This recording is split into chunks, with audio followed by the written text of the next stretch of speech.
Hoje nós vamos ficar sabendo com o Cebola o que vem a ser reação antígeno-anticorpo. O organismo animal elabora um tipo de proteína em resposta à penetração de substâncias estranhas, muitas vezes patogênicas, os antígenos. É bom lembrar que existe um anticorpo específico para cada tipo de antígeno.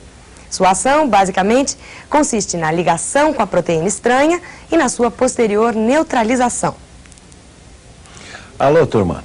Estamos aqui para falar hoje sobre a reação antígeno-anticorpo. Essa reação que é muito importante para a prevenção de vários tipos de doença. A prevenção ou natural ou artificial. Às vezes um indivíduo fica imune a uma doença quando ele adquire essa doença. Ele tem uma vez essa doença e nunca mais vai ter essa doença. Às vezes, um indivíduo pode ser prevenido quanto a essa doença. Como assim?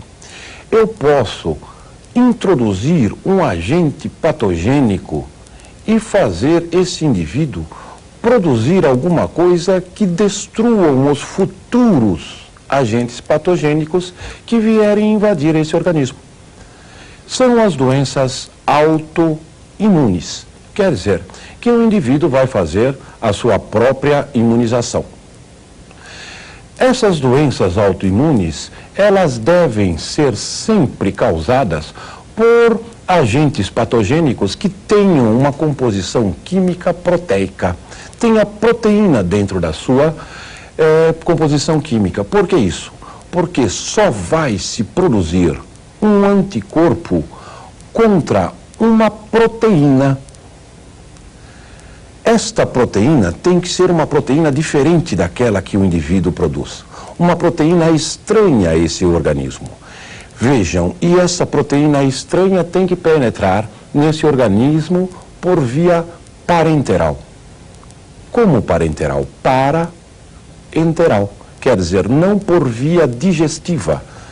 Se uma proteína estranha penetrar um organismo por via digestiva, essa proteína será digerida, transformada em aminoácidos, depois recomposta novamente nas proteínas deste indivíduo. Porém, se ele penetrar por via parenteral, por uma falha, uma solução de continuidade na pele, um corte, vamos dizer assim, ou por vias aéreas, vias respiratórias, ou por diversas outras vias, pelas mucosas, etc., essa proteína estranha será considerada um antígeno. Contra um antígeno, o corpo dos animais produzem anticorpos. Quando sensibilizado, ele produzirá anticorpo. Então, qualquer proteína estranha, proteína exógena, é chamada de antígeno. E contra um antígeno será sempre produzido um anticorpo. Vejam lá. Qualquer proteína exógena diferente daquela que o organismo produz é um antígeno. Contra este específico antígeno, haverá uma produção de específico anticorpo. Vejam, um antígeno tem o seu próprio anticorpo. Quer dizer, um anticorpo agirá contra um e um só antígeno. Como poderemos explicar isso daí? Vejam, é importante a reação antígeno-anticorpo para esse tipo de doença. Imagine, quando o Cebola era bem pequeno, né? Era um Cebolinha. Ele foi visitar o seu primo Toninho, né? Foi visitar o tio Zé e o Toninho estava com sarampo. E o Cebolinha foi brincar com o Toninho. E o Toninho passa para o Cebolinha um antígeno específico, que é o vírus de sarampo. Vejam, o Cebolinha ele recebeu um antígeno e vai precisar preparar os anticorpos. Um antígeno específico, que eu vou chamar de antígeno A, genérico, por exemplo, para nós, o vírus de sarampo. Vejam lá conosco. O antígeno A, que eu estou chamando de vírus de sarampo, penetra no organismo.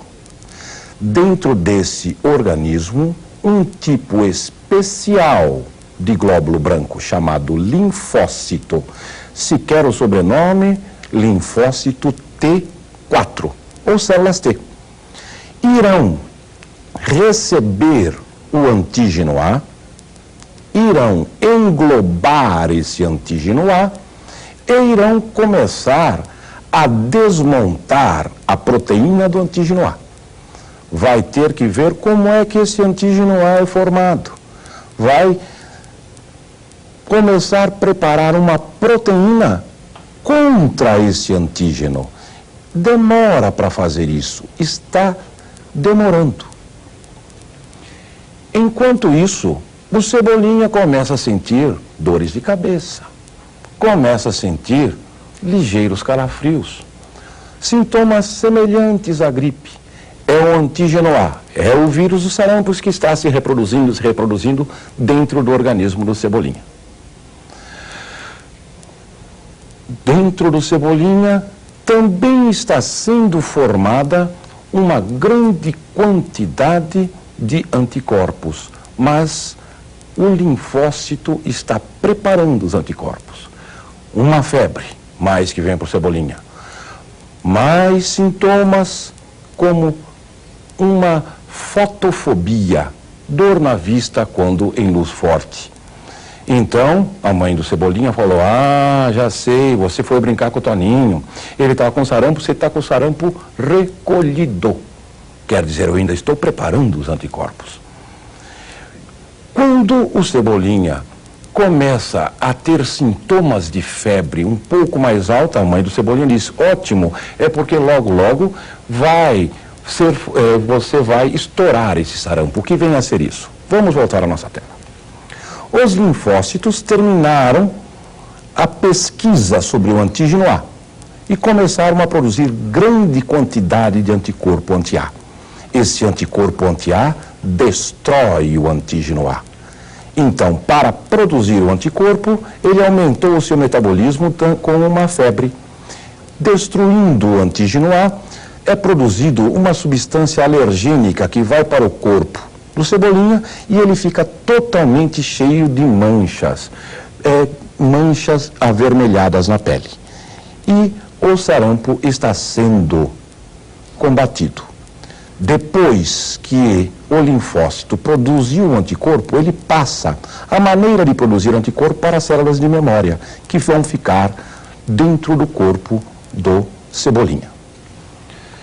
Vejam, é necessário um tempo para ser formado os anticorpos, para ser estudado e ver qual é o tipo de proteína que pode desestabilizar, destruir ou pelo menos desativar a proteína do antígeno.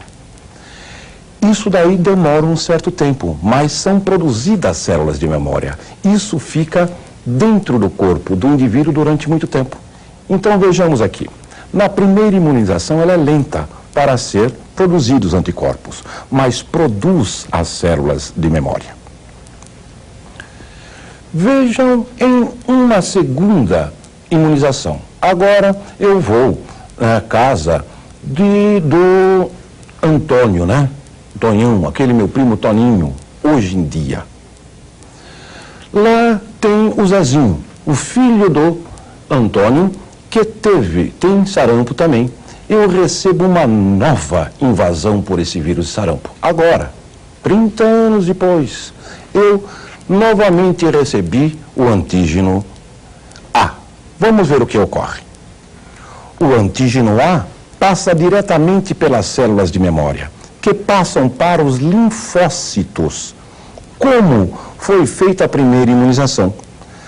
E agora, o anticorpo é feito muito rapidamente. destrói o antígeno A antes que seja manifestada a doença. Vejam, essa imunização é muito rápida. Ela é bastante rápida porque já tenho as células de memória. Então, em uma segunda imunização, é muito rápida por causa das células de memória. Vamos marcar isso daí? Vejamos lá. É muito rápida a reimunização e não deixa aparecer os sintomas da doença. A partir da reação antígeno-anticorpo, nós poderemos ter quais são os tipos de imunização existente. Quais são esses tipos? Ativa e passiva. Vamos lá ver. Ativa é lenta e é duradoura, porque na ativa o indivíduo produz os próprios tipos de anticorpos. Os próprios anticorpos, então, demora e é duradoura, às vezes perene. Passiva, quando o indivíduo recebe os anticorpos dos outros indivíduos. Ela é rápida, porque já recebe o anticorpo feito. E é passageira, porque não são feitas células de memória. Dentro desses dois tipos de imunização, quais podem ser a imunização ativa e passiva? Vejam como é que podem ser. Vamos lá. A ativa pode ser natural. A história que o tio Cebola contou. O indivíduo adquiriu a doença. A artificial. Eu coloco um agente patogênico um pouco atenuado e ele produz os anticorpos contra o agente patogênico selvagem. Existe outro tipo de imunização, que é a passiva, nós vimos. Vamos lá ver como é que ela pode ser. Também pode ser natural. A mãe dá para o filho os anticorpos que ela é imune. Isso é importante, hein? Contra aquilo que ela vai ser imune, ela dá para a criança os anticorpos. E no leite materno também existe anticorpos. E artificial são os soros. O soro mais conhecido é o soro antiofídico, que é feito através de sangue de outros animais que vão ser dado para o homem. Vamos ver através da transplacentária, na aula que vem, o fator RH, muito importante. Até lá, gente.